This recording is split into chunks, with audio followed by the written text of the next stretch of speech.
at 22,046,695 naira.23 kobo, thereby committing an offense. According to the police, the offenses contravene sections 286 and 323 of the criminal laws of Lagos State. 2015, Okoro pleaded not guilty to the charges and was admitted to bail. The Chief Magistrate S.K. Matepo adjourned the matter till March 28, 2022. On our political news this morning, Wike Obaseki field, no PDP leader should attack another IU. The national chairman of the People's Democratic Party, IU, has urged members of the party not to attack one another but unite ahead of the 2023 general election. IU said this in his remarks at the National Executive Council Committee meeting of the party in Abuja on Wednesday. This is coming amid a feud between Rivers State Governor Nyesom Wike and his Edo State counterpart, Godwin Obaseki, over party structure. He called PDP leaders and members to bury the differences and work together for the success of the party in the 2023 general elections. The national chairman advised members not to lose focus of where the party was coming from. I call on every member of this party to forget the differences. If there are differences, we must sort to them in the House. No party member should attack another party member. If there are any issues, we have different organs of the party to resolve different issues. We'll work tirelessly. We are talking to individual members who have differentiated among themselves, whether in the world, local government, state, or national level, because such distraction must not be allowed to continue.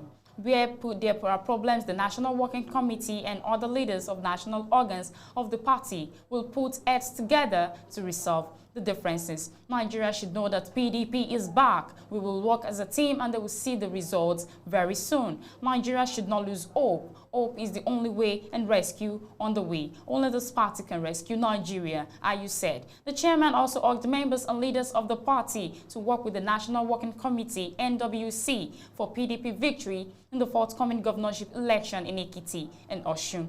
IU said that these elections were winnable if party members put aside their differences and work as a team. These elections are important for several reasons. First of all, they will give confidence back to our members.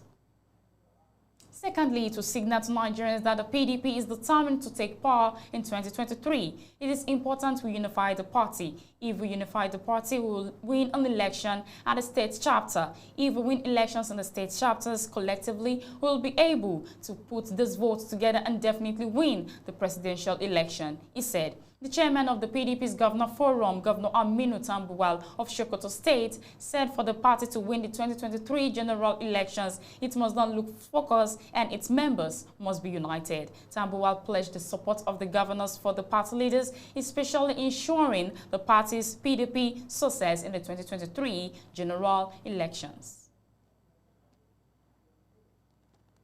On our business news this morning, federal government out 600 billion naira electricity subsidy confirms power traffic hike. The Nigerian Electricity Regulatory Commission on Wednesday declared that subsidy on power amounted to about 600 billion naira during some period had now been stopped by the federal government. It also revealed that electricity tariffs were raised in February this year and was quick to, however, state that the tariff payable by some customers in the franchise area of one of the distribution companies was reduced. This came as power generation companies condemned the Nigerian Bulk Electricity Trading Company, stating the bet was failing and its obligations in terms of payment for power generated by the GenCos. Speaking at a press briefing in Abuja on the challenges in the power sector and other issues, the chairman NERC Sanusi Gaba stated that subsidy on electricity was a policy issue of the federal government that had to be halted. He said the role of the commission is to make determination of the rate that consumers should pay, so we strike a balance between consumers and investors. Now subsidy is a policy issue determined by the government. The government will decide that the rates calculated or agreed by the regulator may at this time not be passed on to customers. It has happened many times. In the past 4 or 5 years, the level of subsidy has gradually been reduced because you cannot run the electricity market on life support and say that investors cannot get their return on investment until government steps in to provide the required funding. Gaba added so that the policy decision stopping electricity subsidy is as announced by the Minister of Finance. The subsidies has been at one time at high as 600 billion naira a year and gradually coming down to about 30 billion naira or so this year. On concerns about the rise in electricity tariffs, the NERC board stated that the adjustments was made February this year following some economic fundamentals considered by the Commission. What happened on February 1, 2022 is a minor review of tariff. It is very clear on our website that every 6 months we will adjust rates to take care of the foreign exchange component of cost inflation, he added.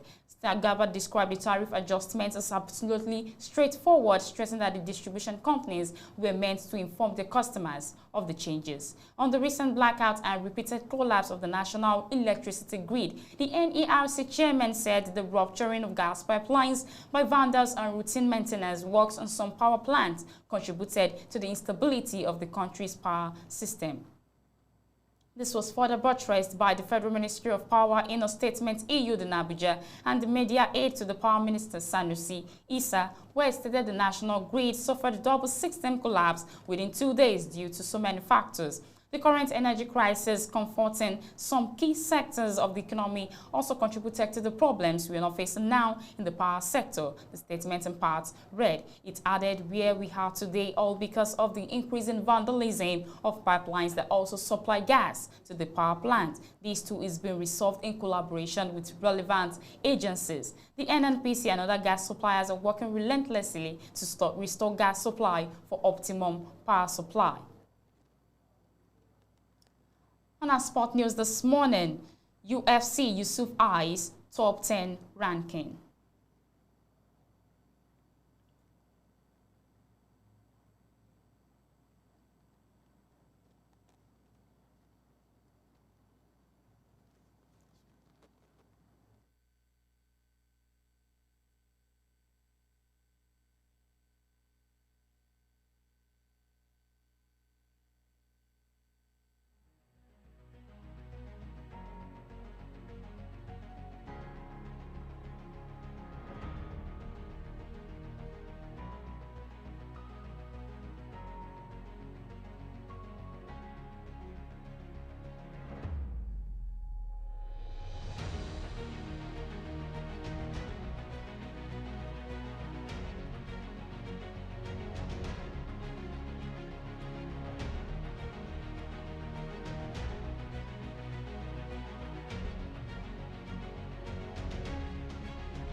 Welcome back. We are sorry for the break in transmission. UFC Yusuf I's top 10 ranking on our sport news this morning. Nigerian UFC featherweight fighter Sodiq Yusuf is eyeing a top 10 place in his category after moving one step to 11th in the recently released by the mixed martial art franchise. Yusuf returned to winning ways with an anonymous decision win over veteran Alex Cares at UFC Fight Night, Santos versus Anklev in Las Vegas on Sunday. Before the fight, he was ranked number 12 but has moved up one step to 11th in the latest rankings released by the UFC after the fight. Yusuf has won 6 of his 7 fights in the UFC, with his only loss against British fighter Arnold Allen in April 2021 in Las Vegas.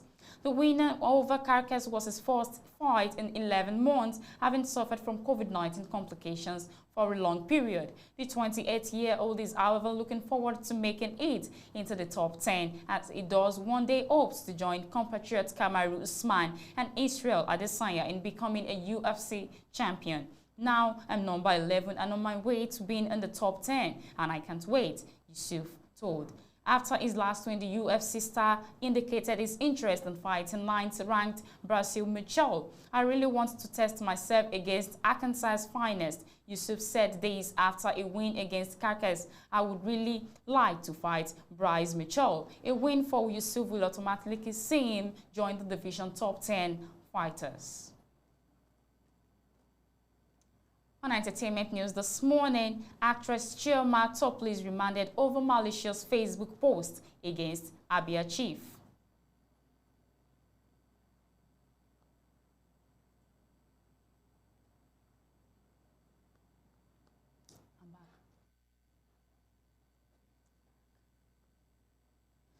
Nollywood actress Chioma Topley was on Tuesday remanded at the Nigerian Correctional Center, Afara, by a magistrate court sitting in Umuahia, Bayelsa State, over defamation. The 48-year-old was accused of allegedly cybercrime by using a Facebook page to post a malicious publication against the chairman of Abia State Traditional Prime Ministers Council, High Chief Uche, popularly known as Bawas. According to the charge sheet marked 124C/2022, the actress was accused of using a Facebook page to tag Uche as a rapist and a ritualist. In the court document titled Inspector General of Police vs. Chioma Topley's F-aged accused committed the alleged offense between May 28, 2021 and May 31, 2021.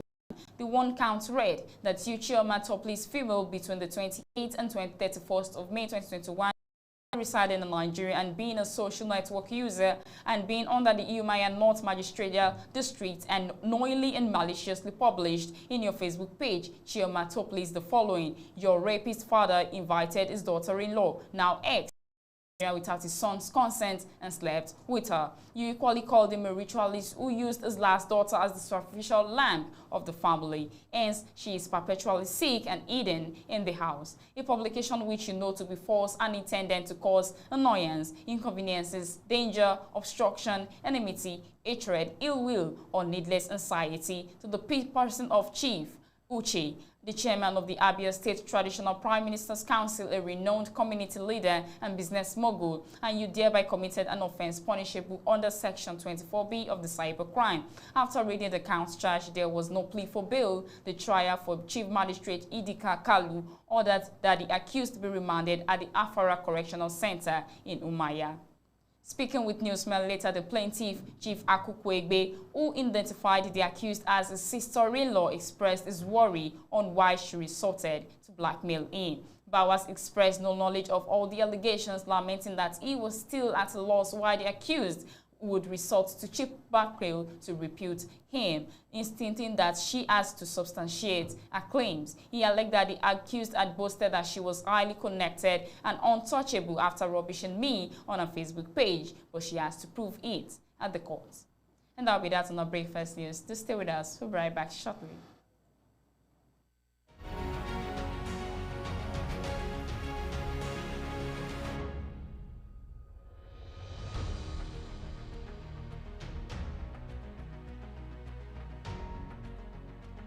Welcome back. We're still on our Breakfast News this morning. Do thank you for watching. I want you to continue to subscribe on our YouTube channel, on AYOGEN Online Television. Follow us and like our page respectively on Facebook and Instagram. I remain your host, Makajola Oluwatosin Esther. You have the most wonderful day.